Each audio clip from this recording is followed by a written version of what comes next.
అమ్మ నమస్కారం. నమస్తేనన్న రమ్య. అమ్మ బీరువాలో ఏ వస్తువులు పెట్టుకోవాలి? అలాగే ఏ వస్తువులు పెట్టుకోవద్దు? అండ్ బీరువాలో పెట్టుకున్న తర్వాత ఏ వస్తువు ఎటువైపు పెట్టుకోవాలో కూడా కొంతమంది జ్యోతిష పండితులు చెప్తూ ఉంటారు. అవును. అక్కడ పెట్టుకుంటే కొంచెం డబ్బు ఆదా చేసుకోవచ్చు, ఎక్కువ సంపాదించవచ్చు అని. అది ఎంతవరకు నిజం? తప్పకుండా అది వాస్తవమే. అయితే బీరువా అనేది ఇక్కడ 2 రకాలు ఉంటుంది. మనం దాచుకునే ఒక వస్తువు అనేది అంటే ధనం కానీ, లేదా డాక్యుమెంట్స్ కానీ, బంగారం కానీ, వెండి కానీ, ఇలాంటివి అపురూపమైన దైవికమైన వస్తువులు దాచుకునేది ఒకటైతే కనుక, నిత్యకృత్యం వాడకంలో మనము బట్టలకు చీరలు కానీ, లేదా అంటే డైలీ వేసుకునే డైలీ వేర్ క్యాజువల్స్ కానీ పెట్టుకునే బీరువా ఒకటి ఉంటుంది. అయితే ఇప్పుడు మనం మాట్లాడుకునేది ధనము నిల్వ చేసుకునేది, బంగారము ఇలాంటివి నిల్వ చేసుకునేవి, ఆ బీరువా గురించి మాట్లాడుకుందాము. అయితే ఈ బీరువా మనము ఏ దిక్కున పెడితే మనకి ఐశ్వర్యం కలిసి వస్తుందో కూడా చెప్పుకుందాం. ముందు అక్కడి నుంచి ప్రారంభిద్దాము. అయితే దీన్ని నైరుతి వైపు పెట్టాలి. నైరుతి భాగము మనం ఓపెన్ చేసేటప్పుడు అంటే దక్షిణ నైరుతి భాగంలో బీరువా పెట్టి, అంటే అట్ ద ఆల్మోస్ట్ కార్నర్కి పెట్టుకుని కొంచెం జాగా వదిలేయాలి. ఒక 2 feet జాగా వదిలేసి దక్షిణ నైరుతి వైపు కనుక బీరువా పెట్టుకుని ఓపెన్ చేసేటప్పుడు ఆ బీరువా తలుపులు, బీరువాలో ఉండే ఆ ధనం ఏదైతే ఉంటుందో అది ఉత్తర భాగాన్ని చూస్తూ ఉండాలి. ఉత్తర భాగాన్ని ఎందుకు చూసేలా పెట్టుకోవాలి అంటే కనుక, ఉత్తరంలో మనకి కుబేరుడు ఉంటాడు, ధనస్థానాధిపతి అయిన. కాబట్టి ఉత్తరాన్ని చూస్తూ ఉండేలాగా మనం తెరవడం కానీ, మూయడం కానీ, మన ట్రాన్సాక్షన్స్ అన్నీ అటువైపు జరిగేలాగా పెట్టుకోవాలి. ఇది ఆ బీరువాని ఉంచవలసిన స్థానం.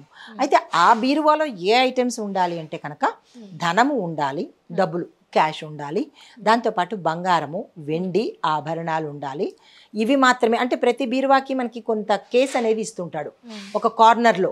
అది కూడా రైట్ సైడ్ కార్నర్లో కొంతమందికి ఇస్తాడు, లెఫ్ట్ సైడ్ కార్నర్లో కొంతమందికి ఇస్తారు. ఏ కార్నర్లో ఇచ్చినా ఆ ప్రత్యేకంగా ఇచ్చిన షెల్ఫ్లో బంగారము, కాయిన్స్ అంటే ధనము ఇలాంటివి పెడుతూ, దానిలో లక్ష్మీదేవికి సంబంధించినటువంటి దైవిక వస్తువులు పెట్టుకుంటాం. ఇంతవరకే. కానీ డాక్యుమెంట్స్ కానీ, లేదా అంటే ఇంకా ఇతరత్ర పేపర్స్ ఉంటాయి, స్థలాల పేపర్లు కానీ, బిజినెస్ పేపర్లు కానీ, ఇలాంటి కాగితాలకు సంబంధించిన ఐటమ్స్ కానీ, ఫైల్స్ కానీ ఆ ధనానికి సంబంధించిన ర్యాక్లో పెట్టకూడదు. ప్యూర్లీ ధనము, వస్తువులు, ఆభరణాలు వీటికి సంబంధించినవి మాత్రమే పెట్టుకుంటాము. అయితే దీనిపైన కూడా కొంతమంది ఏం చేస్తూ ఉంటారంటే, విడిచిన బట్టలు అంటే 2-3 సార్లు కట్టేసిన చీరలు మళ్ళీ డ్రై క్లీనింగ్కి ఇవ్వాలా, డబ్బులు అవుతాయి కదా అనుకుని ఏం చేస్తుంటారు, దాని మీదన పెడుతూ ఉంటారు. విడిచిన బట్టలు అంటే ఒకసారి కట్టేస్తే అది విడిచిందే కదా అవుతుంది, కొత్తవి మాత్రమే పెట్టుకోవాలి. కానీ ఒకసారి కట్టి విడిచిన బట్టలు దీని మీద, ఈ ర్యాక్ మీద మాత్రం ఉండకూడదు. అలా ఉండడం వల్ల ఏమవుతుంది అంటే కనుక, మనం ఒకసారి బయటికి వెళ్ళి కట్టుకుని బయటికి వెళ్ళి వస్తాం కదా, వచ్చినప్పుడు రకరకాల నెగిటివ్స్ ఈ చీర మీద పడతాయి. ఆ చీర అందంగా ఉంది, మంచి చీర అని అనుకోండి, అందరి దృష్టి దాని మీద ఉంటుంది కదా, అంటే నెగిటివిటీ కూడా ఆ చీరని పట్టుకుని ఉంది కదా, మళ్ళీ దాన్ని తీసుకెళ్ళి ఆ బీరువాలో పెట్టడం వల్ల ఏమవుతుందంటే, ఈ నెగిటివిటీ దానికి కూడా ఆపాదించబడి మనకి రావాల్సిన సొమ్ము రాకపోవడము, ఉన్న సొమ్ము ఒక్కొక్కటిగా ఖర్చు అవుతూ ఉండడము, ఈ ఉన్న బంగారము లాకర్లోకి పెడుతుండడం, అదే కుదువుకు వెళ్తూ ఉండడము, ఏమంటారు బ్యాంకుల్లో పెట్టుకుంటూ ఉండడము, ఇలాగా ఒక్కొక్కటిగా సమయానికి బట్టి వెళ్ళిపోతూ ఉంటుంది. అంటే ఆ ర్యాక్ అనేది ఖాళీ అయిపోతుంది. కాబట్టి ఎక్కడైతే మనం ధనాన్ని నిల్వ చేస్తున్నామో, బంగారాన్ని నిల్వ చేస్తున్నామో, దానిపైన కొత్త బట్టలు మాత్రమే పెట్టేందుకు ఏర్పాటు చేసుకోండి. ఇంకా కిందన ర్యాకులు కూడా ఉంటాయి కదా, ఆ కింద ర్యాకుల్లో మీరు అనుకున్నట్టుగా ఏవైనా పెట్టుకుని ఏర్పాటు చేయండి. అయితే ఈ డాక్యుమెంట్స్ ఎక్కడ పెట్టాలి అంటే కనుక, ఎక్కడైతే ధనం పెడుతున్న ఈ బీరువా, కొత్త బట్టలు ఉన్న బీరువా, పట్టుబట్టలు ఉన్న బీరువాలో కాకుండా ప్రత్యేకమైన చెక్క బీరువానో, లేదంటే వేరే సేఫ్గా ఉండే చోట పెట్టుకోండి. అల్మారాస్ ఉంటాయి కదా, ఆ అల్మారాస్లో ఇవి జాగ్రత్తగా పెట్టండి. కానీ ధనం ఉన్న చోట మాత్రము ఈ డాక్యుమెంట్స్ పెట్టకూడదు. అలాగే ఇంకొకటి, ఇప్పుడు ఒకప్పుడు చూసుకున్నట్టయితే ఎవరు చూసినా కట్ట బీరువా, చెక్క బీరువా వాడేవారు. బట్ ఇప్పుడు వచ్చేసరికి టోటల్గా డిఫరెంట్. ఇప్పుడు వాడుకలో ఉంది నార్మల్దే. సో దానికి దీనికి డిఫరెన్స్ ఏంటి? అంటే ఎలాంటి కట్టెది వాడితే ఎక్కువ ధనం నిల్వగా ఉంటుందా, లేకపోతే ప్రజెంట్ ఇప్పుడు మనం వాడినా పర్లేదు, అంటే దానికి దీనికి డిఫరెన్స్ ఉంటుందా ఉండదా మనం వాడే దాంట్లో? ఆ డిఫరెన్స్ అనేది ఏమీ లేదు. కానీ ఆ ఉన్న దానికి ఆ బీరువా మనం ఎక్కడైతే మనకి ఇప్పుడు అద్దెళ్ళు రెంట్ ఇంట్లో ఉంటాము, ఆ రెంటింట్లో మనకు అనుకూలంగా ఉండకపోవచ్చు కదా. సొంత ఇల్లు వాళ్ళంటే సెపరేట్గా సేఫ్ లాక్ చేయించుకుంటారు. మరి రెంట్కున్న వాళ్ళకి అలాంటి సౌకర్యం ఉండదు. కాబట్టి చెక్క బీరువా అయినా పర్వాలేదు, ఇనప బీరువా అయినా పర్వాలేదు. కానీ ఆ బీరువా మీద ఆ బీరువా తలుపులకి అమ్మవారి చిత్రపటం ఏదైనా పెట్టి దీపము రోజు మన ప్రతి చోట అగరబత్తి వెలిగిస్తుంటాంగా, ఆ దానికి కూడా ఒక్కసారి చూపించేసి లక్ష్మీ మంత్రాన్ని చెప్పుకొని బీరువా కింద చిన్న ముగ్గు వేసేలాగా ఏర్పాటు చేసుకుంటే, ఎందుకంటే అది పవిత్రమైన ప్రదేశం కదా, ధనం ఉండే ప్రదేశం కదా.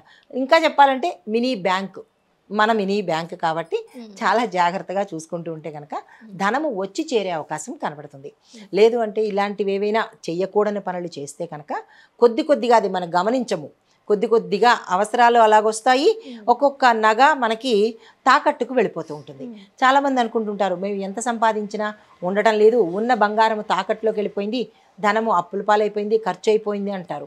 మనం ఈ చిన్న చిల్లర పనులు చేస్తూ ధనం ఉండాలి అంటే ఆ తల్లికి ఇష్టం లేని పనులు చేస్తే ఉండదు కదా. కాబట్టి చిన్నవే పొరపాట్లు మనం తెలియక చేస్తాము, కానీ తెలుసుకుని కనుక చేసినట్టయితే మంచిగా అంటే ధనంలాగే ఉండే అవకాశం ఉంటుంది. చాలామంది ఇంకొక పొరపాటు చేస్తారు. చాలామంది ఇళ్ళకి వెళ్ళి చూసినప్పుడు ఈ బీరువా మీద పరుపులు ఉంటాయి కదా, పరుపులు చుట్టబెట్టి పెడతారు. దాంతోపాటు కొంతమంది పరుపులు చుట్టబెట్టి పెడతారు, కొంతమంది మన ట్రావెలింగ్ బ్యాగ్స్ పెడతారు, కొంతమంది పనికిరాని చెత్తంతా తీసుకెళ్ళి బీరువా మీద పెట్టేస్తారు.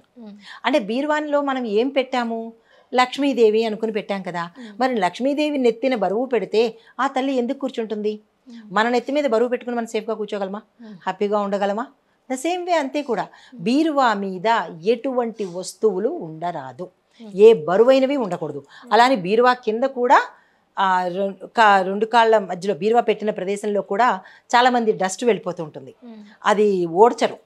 కాబట్టి బీరువా కింద అడుగు భాగాన్ని జాగ్రత్తగా చూసుకోవాలి, బీరువా పై భాగాన్ని జాగ్రత్తగా చూసుకోవాలి, బీరువా లోపల భాగాన్ని కూడా జాగ్రత్తగా చూసుకుంటే సొమ్ము వచ్చి చేరుతుంది, లక్ష్మీదేవి అనుగ్రహం కలుగుతుంది.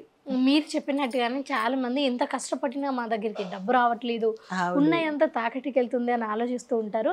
బట్ జనరల్గానే ఇది ఎవరికి మైండ్కి రాదంటే బీరువాలో ఏది ఎటువైపు పెట్టాలి, లేక బంగారం ఎటువైపు పెట్టాలి, వెండి ఎటువైపు పెట్టాలి, డబ్బు కాగితాలు అంటే ఆస్తికి సంబంధించిన పేపర్లు కానీ. సో ఈ విశేషాలన్నీ కూడా మా ప్రేక్షకులకు అర్థమయ్యే విధంగా చెప్పారమ్మా. Thank you. నమస్తే నాన్న.